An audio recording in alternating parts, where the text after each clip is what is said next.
Hello my dear students. Vector space में हम जो मैथमेटिकल मेथड की एक्सरसाइज 6.3 कर रहे थे उसमें ना हमने क्वेश्चन नंबर 10 तक तो डिस्कस कर ली है। अब हम क्वेश्चन नंबर 11 करने से पहले हम थोड़ा सा ना हमें नल स्पेस वगैरह के बारे में पता होना चाहिए, तो हम उसका रिलेटेड जो इम्पोर्टेंट थ्योरम है वो भी कर लेते हैं, नल स्पेस की डेफिनेशन भी कर लेते हैं और फिर हम क्वेश्चन की तरफ चलते हैं। जो है ना नल स्पेस, उसकी सबसे पहले डेफिनेशन है नल स्पेस क्या होती है। लेट टी यू से V be a linear transformation के पहले तो आपके पास ना लीनियर ट्रांसफॉर्मेशन हो द सबसेट ऑफ यू। अब इसके सबसेट यानी अगर आपकी जो ट्रांसफॉर्मेशन है वो u से v तक जा रही है ना, तो ये u वाले के जो सबसेट है ना वो आपने लेने consisting of all the vectors. उसमें कैसे मतलब वो सबसेट कैसे होंगे, उस सबसेट में आपने ऐसे वेक्टर लेने that t maps on zero vector. अब इसका क्या मतलब है, इसको इजी वर्डिंग में अगर आप देखें ना तो आपने इस तरह करना है कि आपने नल स्पेस में ऐसे वेक्टर लेने हैं कि जिन पे आप टी अप्लाई करें तो आंसर ना जीरो है, बस मैपिंग अप्लाई करने से आंसर क्या है, जीरो है। यानी कि इन्होंने तभी बात लिखी हुई है कि जब हम ऐसे वेक्टर लेंगे कि T maps on zero vector of V, के जब टी मैप होगा ना तो वो उसका आंसर क्या है, जीरो है। तो ऐसी स्पेस को हम क्या कहते हैं, नल स्पेस कहते हैं। और अगर आप उसको सेट की फॉर्म में देखना चाहें तो वो भी यही है कि आपने यू में से एक एलिमेंट लिया, उस पर टी अप्लाई किया तो आंसर क्या आना चाहिए, जीरो वेक्टर आना चाहिए। अगर तो टी अप्लाई करने से यानी ट्रांसफॉर्मेशन अप्लाई करने से आंसर जीरो आता है तो इसका मतलब है कि वो एलिमेंट वाकई किससे बिलोंग करता है, नल स्पेस से बिलोंग करता है। बस इतना आप लोगों ने याद रखना है कि नल स्पेस में वो एलिमेंट होते हैं जिस पे मैपिंग अप्लाई हो या ट्रांसफॉर्मेशन अप्लाई हो तो आंसर उसका क्या है, जीरो वेक्टर है। और ये भी ये याद रखना है कि ये जो नल स्पेस है ना वो उसमें जो एलिमेंट होते हैं वो कहाँ से आते हैं, वो यू से आते हैं, क्योंकि इसमें से आप एलिमेंट लेते हो उस पर टी अप्लाई करके देखते हो कि आंसर जीरो आता है कि नहीं। अगर जीरो आ जाए तो इसका मतलब है कि जो आपने एलिमेंट यू से लिया था ना वो एलिमेंट वाकई किसका मेंबर है, नल स्पेस का। तो अब आ जाता है रेंज। अब रेंज क्या होती है, रेंज जैसे जो नल स्पेस है वो यू का एलिमेंट होता है ना, यू का जो रेंज है वो आपने वी में से लेनी होती है। रेंज के एलिमेंट कहाँ से आते हैं, वी के अंदर से आते हैं। अब इसमें ये होता है कि रेंज की क्या डेफिनेशन है कि इसमें वो वाले आपके पास वेक्टर्स आते हैं कि जिनका आंसर टी अप्लाई करने के बाद आया, यानी जो आपने ना जब टी अप्लाई किया ना कुछ आंसर तो आएगा ना, तो वो जो आंसर आपके पास आता है ना उसको एलिमेंट्स को हम क्या कहते हैं, रेंज। हमें वैसे भी सिंपल पता है कि रेंज क्या होती है कि जब आप मैपिंग अप्लाई करते हैं तो जो आंसर आ रहे होते हैं वो आपके पास क्या कहलाते हैं, रेंज कहलाते हैं। तो यहाँ भी सिंपल वही डेफिनेशन है कि the subset of V consisting of functional values of T, यानी कि वो जो टी आप अप्लाई करने से आपके पास वैल्यूज आ रही होती है ना, आंसर आ रहे होते हैं, उसको हम क्या कहते हैं, रेंज ऑफ टी कह रहे होते हैं। अब यहाँ उन्होंने यही कहा कि सेट की शक्ल में बताया हुआ है कि ये एलिमेंट जो रेंज है उसमें एलिमेंट कहाँ से आते हैं, वी में से आते हैं। क्योंकि इस तरह होता है ना कि अगर आप एक ये आपके पास है यू और ये आपके पास है वी और लीनियर ट्रांसफॉर्मेशन आपके पास u से v जा रही है, तो रेंज का क्या मतलब होता है कि अगर ये u1 है तो जब इसका t अप्लाई हुआ t ऑफ u1 तो ये आपके पास समझो क्या आएगी, रेंज आएगी, जिसको हम नाम देते हैं v1 का। तो रेंज किसके अंदर होती है, v सेट के अंदर होती है। तो उन्होंने यही कहा है कि रेंज के एलिमेंट v सेट में से आते हैं। और ये किस तरह आते हैं कि बस आप t अप्लाई करें इन वाले एलिमेंट पे तो जो आंसर आता है ना वो आपके पास क्या कहलाती है, रेंज कहलाती है। तो नल, ये नल स्पेस क्या होता है कि टी अप्लाई करें आंसर जीरो आए तो वो नल स्पेस के मेंबर होते हैं। और रेंज क्या होता है कि आपके पास टी अप्लाई करें तो वो जो वी में एलिमेंट्स आ रहे होते हैं, वेक्टर्स आ रहे होते हैं, वो आपकी क्या कहलाती है, रेंज कहलाती है। अब ना थ्योरम है आपके पास कि आपके पास एक ट्रांसफॉर्मेशन है u से v, आपने यही प्रूव करना है जो आपको ऊपर बताया है ना कि जो नल स्पेस है वो u का सबसेट होता है और जो रेंज है वो किसका सब स्पेस होती है, वो v के, क्योंकि उसके सबसेट u से आ रहे होते हैं इसके v से। तो हमने यही प्रूव करना है कि जो रेंज है ना, रेंज ऑफ t, वो सब स्पेस है v का यानी इसकी सब स्पेस है, और जो n ऑफ t है यानी नल स्पेस वो सब स्पेस है u की। अब हमने ना सब स्पेस का क्राइटेरिया पढ़ा था 6.1 में,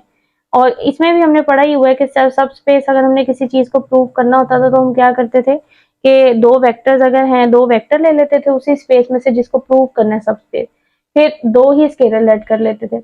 एक स्केलर को एक वेक्टर से मल्टीप्लाई करते थे प्लस दूसरे स्केलर को दूसरे से, और वो देखते थे कि वो जो हमने कॉम्बिनेशन सा बनाया है ना वो भी दोबारा से अगर उसी सेट में चला जाता था तो हम कहते थे कि ये प्रूफ हो गया कि ये सब स्पेस है। अब अगर आपने सबसे पहले पार्ट नंबर फर्स्ट में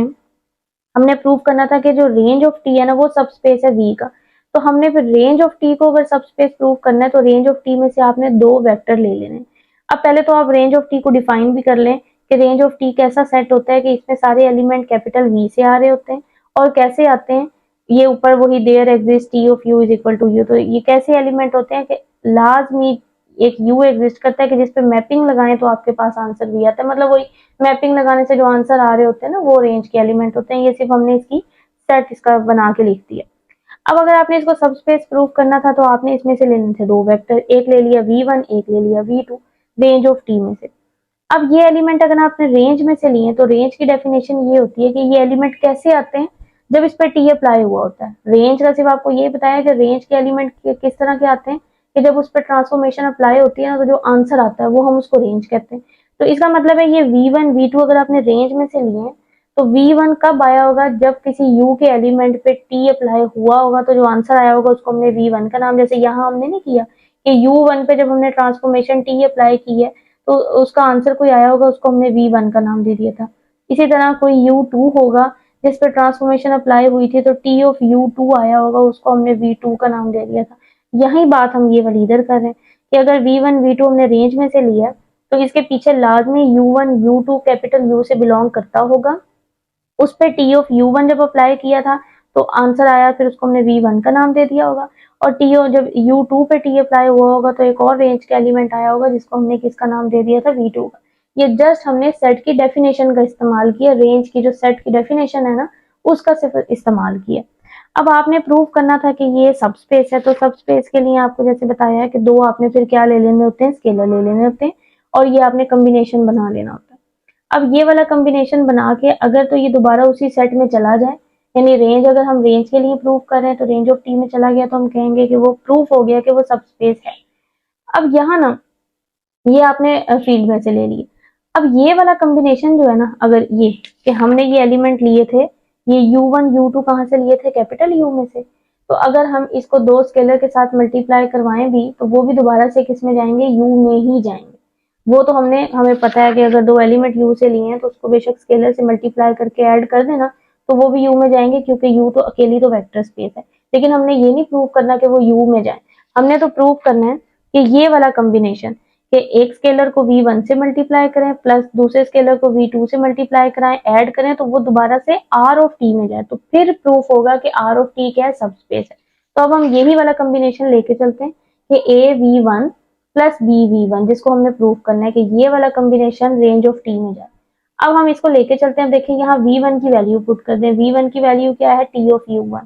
फिर यहाँ ये सॉरी ये v2 था, v2 की वैल्यू पुट कर दें जो कि थी टी ऑफ u2। अब आप ना क्योंकि ये तो लीनियर ट्रांसफॉर्मेशन है, ये तो क्वेश्चन में गिवन है, स्टेटमेंट में गिवन है कि लीनियर ट्रांसफॉर्मेशन तो है, तो लीनियर ट्रांसफॉर्मेशन की हम इस्तेमाल कर लेते हैं कंडीशन कि अगर ये लीनियर ट्रांसफॉर्मेशन है तो जैसे स्केलर बाहर आ जाता है इस तरह हम अंदर भी तो लेके जा सकते हैं ना, क्योंकि ये कंडीशन है लीनियर ट्रांसफॉर्मेशन की, स्केलर को हम अंदर भी लेके जा सकते हैं और बाहर भी निकाल सकते हैं। तो ये ए था, मैं इसको यहाँ ट्रांसफॉर्मेशन के अंदर ले गई T of A u1 plus T of B u2। अब फिर हम ट्रांसफॉर्मेशन लीनियर ट्रांसफॉर्मेशन की कंडीशन इस्तेमाल कर लेते हैं पहली वाली, कि जिसमें हम ये कह सकते हैं कि ट्रांसफॉर्मेशन को हम अलग अलग भी कर सकते हैं, इकट्ठा भी कर सकते हैं। तो ये अलग अलग है, मैं इसको इकट्ठा करके लिख देती हूँ T of A u1 plus B u2, क्योंकि ये लीनियर ट्रांसफॉर्मेशन है, मैं उसकी सिर्फ कंडीशन इस्तेमाल कर सकती हूँ। लेकिन यहाँ क्या हुआ कि मेरा काम हो गया, कैसे देखिए, अगर तो उसने रेंज ऑफ टी में जाना था, मैं चाह रही थी कि ये जो कॉम्बिनेशन है ना ये दोबारा से ना आर ऑफ टी यानी रेंज ऑफ टी में चला जाए। अब रेंज ऑफ टी की क्या डेफिनेशन है उसको आप देखें, रेंज ऑफ टी में इस तरह होता है कि जो रेंज ऑफ टी का जो भी एलिमेंट होता है ना वो कैसे आता है कि जब उस पर टी यू के किसी एलिमेंट पे टी अप्लाई हो तो जो आंसर आता है वो रेंज का आता है। अब मैं ये लेके चली थी कि ये वाला एलिमेंट मैंने प्रूव करना था कि वो रेंज का है, तो मैंने ये किसी तरीके से शो करवाना था कि ये एलिमेंट ना यू के ही एलिमेंट्स की इमेज के बराबर, मतलब यू के ही एलिमेंट्स पे अगर हम टी अप्लाई कर रहे हैं तो उसके आंसर में जो ये वाला सेट आ रहा है तो फिर ये प्रूफ होना था कि वो रेंज ऑफ टी में है। अब यहाँ ये देखें यही नहीं प्रूफ हो गया कि ये सारा एलिमेंट तो किसका था, यू का था, इस पर टी अप्लाई हो रहा है तो ये चीज इसके बराबर आ रही है। और यहाँ हमने जो डेफिनेशन में ये सेट डिफाइन किया था वो भी तो हमने यही किया था ना कि रेंज ऑफ टी में वो वाले वेक्टर्स आते हैं कि जिन पे कौन अप्लाई हो रहा है, यू के एलिमेंट्स पे टी अप्लाई होता है तो जो आंसर आता है वो रेंज का एलिमेंट होता है। तो यहाँ भी यही काम हो रहा है कि ये सारा यू का एलिमेंट है ये वाला, इस पे टी अप्लाई हो रहा है और आंसर ये इसके बराबर आ रहा है, तो इसका मतलब है ये वाला जो आपके पास कॉम्बिनेशन है ना, ये वाकई किससे बिलोंग करता है, आर ऑफ टी से ही बिलोंग करता है, क्योंकि ये रेंज ऑफ टी के सेट की डेफिनेशन को क्या कर रहा है, सेटिस्फाई कर रहा है। तो आर ऑफ टी क्या प्रूफ हो गया है, क्योंकि अगर ये कॉम्बिनेशन दोबारा से आर ऑफ टी में चला जाता है तो ये प्रूफ हो जाता है कि ये सब स्पेस है।